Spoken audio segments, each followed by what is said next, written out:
260 bilhões, 3% de tudo que o Brasil produziu no último ano. É isso que a Polícia Federal estima ter circulado em um esquema que chocou o Brasil na última semana. A chave principal não veio de postagens extravagantes, muito menos das plataformas novas que saem todos os dias. A peça-chave desse quebra-cabeça foi um nome específico, que a partir dele, 39 mandatos de prisão foram expedidos, entre eles, os ídolos dessa geração.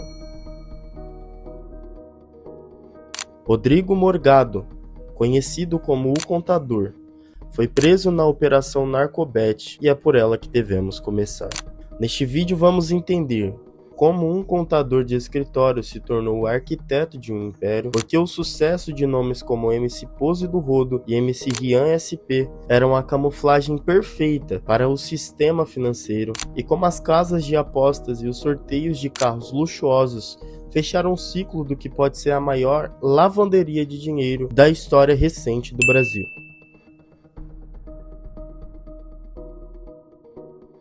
No início do século XX, especialmente durante a época da lei seca nos Estados Unidos, surgiu um problema curioso para os criminosos. Homens como Al Capone estavam ganhando quantias absurdas com atividades ilegais, venda de álcool, jogos, prostituição, era muito dinheiro. Dinheiro demais. Mas havia um detalhe: esse dinheiro não podia simplesmente aparecer no banco. Se você ganhava milhões, o governo queria saber de onde isso veio. Foi aí que eles tiveram uma solução: negócios que explicam o dinheiro. O esquema era assim: o criminoso misturava dinheiro ilegal com dinheiro legítimo do negócio, declarava tudo como receita da empresa, pagava impostos sobre isso, agora o dinheiro parecia limpo. É daí que vem o termo lavagem de dinheiro. A ideia de lavar dinheiro sujo até ele parecer legítimo. Embora exista debates históricos sobre o nome, muitas histórias populares associam isso justamente ao uso de lavanderias como fachada.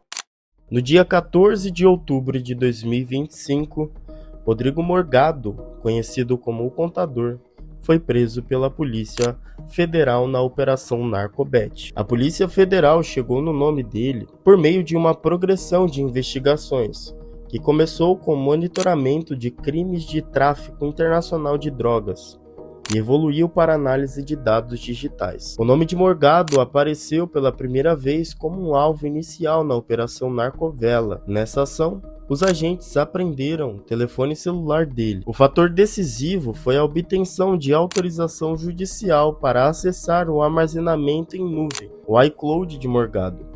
A perícia nesses arquivos revelou comprovantes de transferências bancárias e extratos, conversas privadas e registros de empresas de fachada, indícios de repasse de 19 milhões para o influenciador Buzeira. Além disso, a PF cruzou as informações extraídas do celular com os relatórios de inteligência financeira da COAF, Conselho de Controle de Atividades Financeiras, o que confirmou a movimentação de valores bilionários, cerca de 1,6 bilhão, incompatíveis com a renda declarada. Através de áudios e documentos, investigadores identificaram que ele não era apenas um contador comum, mas o operador logístico financeiro responsável por articular a proteção patrimonial e a lavagem de dinheiro para traficantes e artistas. O esquema operado pelo contador utilizava 3 pilares principais para dar aparência lícita ao dinheiro do crime organizado.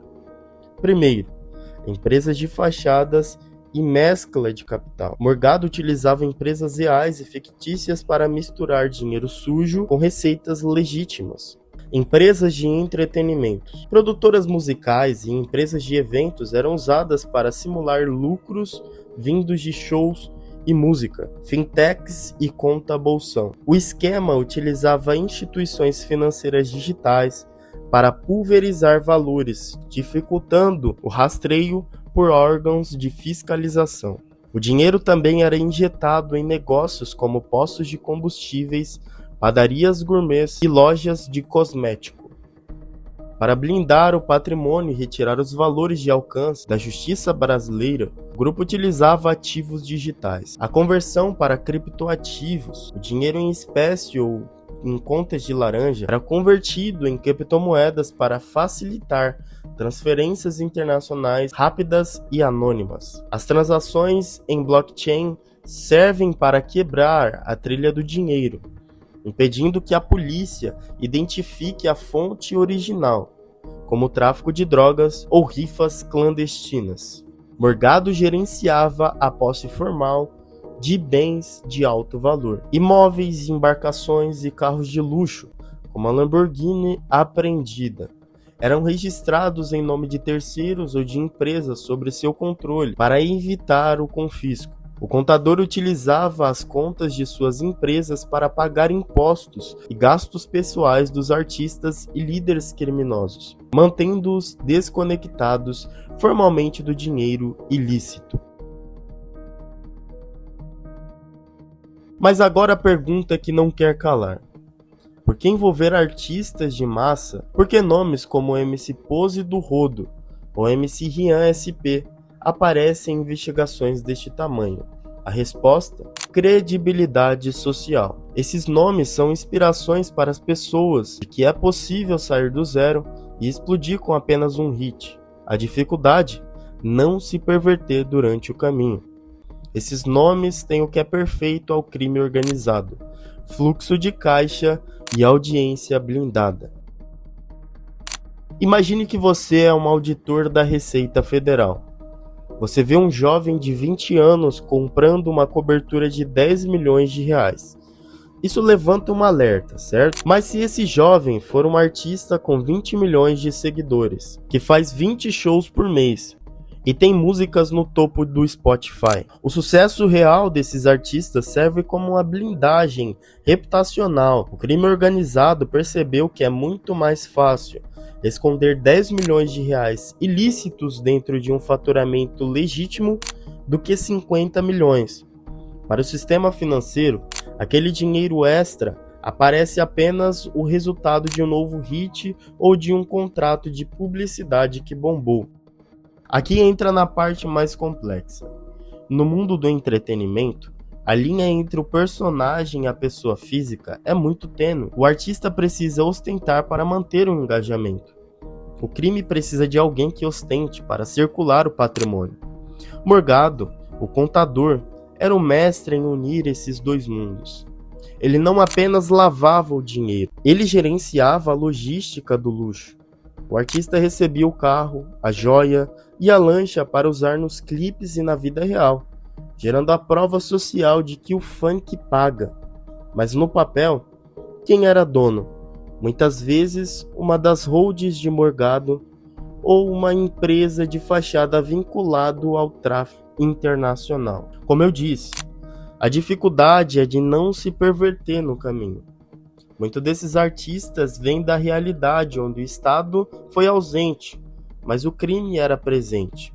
Quando um empresário ou um contador chega prometendo otimização fiscal, proteção de bens e facilidade, o artista muitas vezes não vê o crime, ele vê uma gestão profissional. O problema é que, segundo a Polícia Federal, essa gestão tinha um preço. O CNPJ do artista e a conta bancária das suas produtoras passavam a ser usados como contas bolsão. Valores gigantescos entravam e saíam, misturando o suor do palco com o sangue do tráfico. Mas se os artistas eram vitrine, as casas de apostas eram a lavanderia industrial. E é aqui que a operação ganhou o seu nome mais pesado: Narcobet. O Pix como ferramenta de ocultação foi a grande sacada desse esquema, porque eles entenderam a velocidade do Pix. Diferente de depósitos bancários, que podem levar horas para serem analisados, as bets movimentam bilhões em tempo real. Morgado e a sua estrutura utilizava a plataforma de apostas para quebrar o rastro. O dinheiro do tráfico era depositado em milhares de contas de laranjas, muitas vezes CPF de pessoas humildes que nem sabiam do esquema. Esse dinheiro era usado para apostar em resultados óbvios ou simplesmente girar dentro da plataforma. O saque era feito como um prêmio de apostas. Entenda a gravidade. Quando o dinheiro sai de uma bet como prêmio, ele sai com um comprovante de legalidade. Se o fisco perguntar, o investigado diz: eu tive sorte. O crime organizado transformou o azar do apostador comum na sorte planejada do lavador de dinheiro. E é nesse cenário que nomes como Buzeira entram no radar. Com repasses de 19 milhões de reais sendo investigados, o foco da PF é entender se os famosos sorteios e as rifas de carros de luxo eram na verdade uma forma de pulverizar esse capital. Afinal, como você audita um sorteio onde 1 milhão de pessoas enviaram R$1 cada? É o cenário perfeito para injetar dinheiro ilícito no meio de uma multidão de transações legítimas. Mas nada disso funcionaria se a sociedade soubesse a verdade antes da hora. Para o dinheiro circular, a imagem precisava estar impecável, e aqui que entra o controle da narrativa.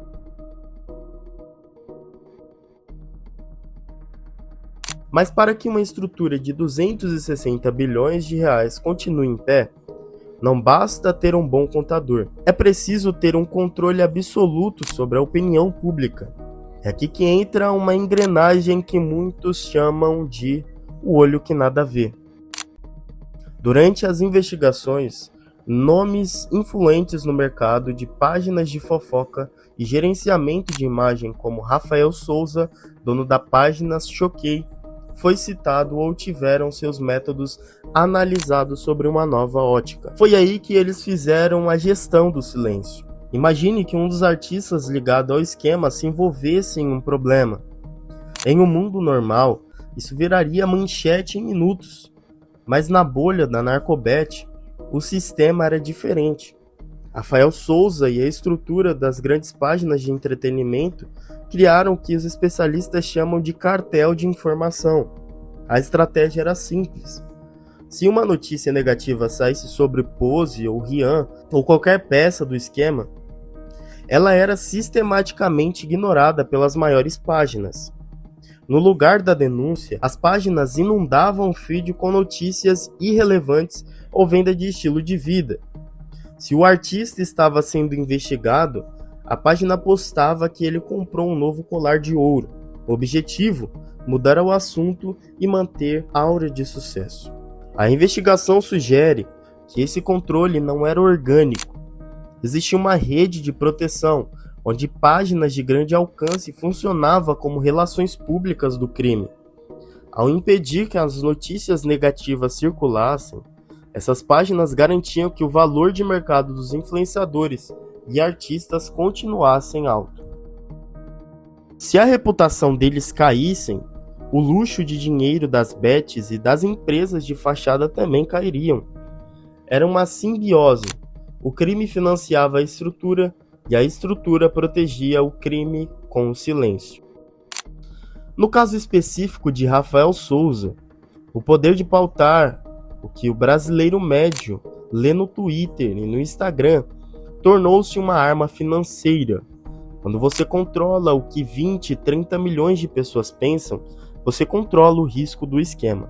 A Polícia Federal analisa se houve repasses de valores ou benefícios para que essas páginas servissem de escudo. Afinal, no mundo da lavagem de dinheiro, a informação é a moeda mais valiosa. Se ninguém fala do problema, o problema tecnicamente não existe. Mas se o silêncio das redes sociais protegiam a imagem, quem protegia o rastro do dinheiro digital? É aqui que entra na parte mais técnica da engenharia de Rodrigo Morgado, as fintechs e as criptomoedas. As fintechs são um bolsão. Morgado não usava apenas os bancões tradicionais. Ele utilizava instituições financeiras digitais menores, muitas vezes com um processo de compliance mais frágeis. Ele criava contas que funcionavam como bolsões. O dinheiro entrava de centenas de fontes diferentes e saía em segundos, impossibilitando que o Banco Central rastreasse a origem em tempo real. E quando a situação esquentava no Brasil, o destino era a blockchain. A PF identificou remessas internacionais, onde dinheiro era convertido em stablecoins, criptomoedas parecidas com dólar. Isso permitia que o patrimônio de um traficante ou de um artista fosse transferido para Dubai ou para Ilhas Virgens em frações de segundo, sem passar por nenhum aeroporto ou alfândega. Perceba a genialidade sombria disso. O contador escondia o dinheiro, as páginas de fofoca escondiam o crime e os artistas exibiam o resultado. Era um ciclo perfeito, onde todos ganhavam, menos o sistema legal. Mas como diz o ditado, não existe crime perfeito, existe crime mal investigado. E dessa vez, o backup do iCloud de um único homem colocou todo esse castelo de cartas abaixo. Depois de cruzarmos os 260 bilhões de Rodrigo Morgado, o silêncio estratégico das páginas de fofoca e a blindagem social dos ídolos do funk, uma pergunta sobra: onde isso termina? O que a Operação Narcobet provou é que o crime organizado no Brasil não é mais uma estrutura paralela ao Estado. Ele é uma estrutura que aprendeu a viver dentro das brechas do Estado. Enquanto você apostava R$10 esperando mudar a sua vida, esses R$10 podiam ser apenas uma gota de um oceano usado para lavar o lucro do tráfico internacional. Para MC Pose, MC Rian e tantos outros citados, o desafio agora não é mais bater recordes no Spotify. É provar para a Polícia Federal onde termina o artista e onde começa o sócio. A queda de Rodrigo Morgado e o acesso ao seu iCloud abriram uma caixa de Pandora. O que a gente viu nessa semana foi apenas a ponta do iceberg. No final das contas, este caso nos ensina que na era digital o dinheiro deixa rastros, mas o caráter deixa cicatrizes. A ostentação que a gente aplaude no Instagram pode ser o recibo de uma engenharia que destrói famílias através do tráfico e do vício em apostas. O olho que nada vê das páginas de fofoca pode ter tentado esconder a verdade, mas os dados não mentem. Os 260 bilhões circularam. Alguém ganhou, muitos perderam e agora a conta chegou. Eu sou Gabriel e riqueza sobre pessoas.